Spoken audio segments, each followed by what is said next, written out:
So that takes us to Binghamton, the AA affiliate of the Mets, where Drew Gilbert and Luisangel Acuna, it feels like they are kind of must-see TV every night. And Joe, big news at the top of the week. They will be joined by one of the Mets' top prospects in Kevin Parada, who has been on this show, went on a hot streak after this show. But we also know, Joe, that injury has set back his season at times this summer. Yeah, he sprained his ankle basically going first to third on a play, rolled his ankle, and was out for 3 weeks, I think, something like that. He was out for a few weeks with that ankle injury. And I have it on good authority that he was going to be called up to AA any day around when he got hurt.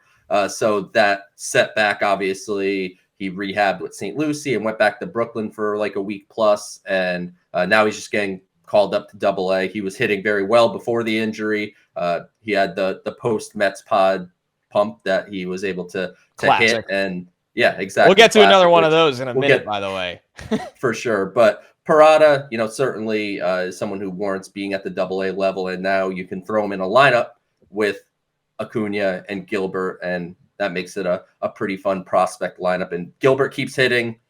Not a surprise. He's been fantastic. He's probably been the best of the players the Mets acquired at the trade deadline since joining the organization.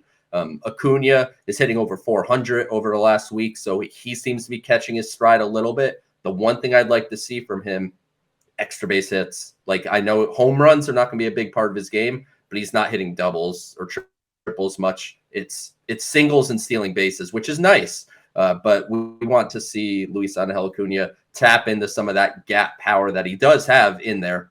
But ultimately, we're still within 30 games of these guys being in the Mets organization. So not going too crazy about the numbers, but I still feel great about both these guys. And when we are evaluating this offseason, you look at both of them as guys that we figure will probably start in Syracuse. So they're getting closer to big league ready.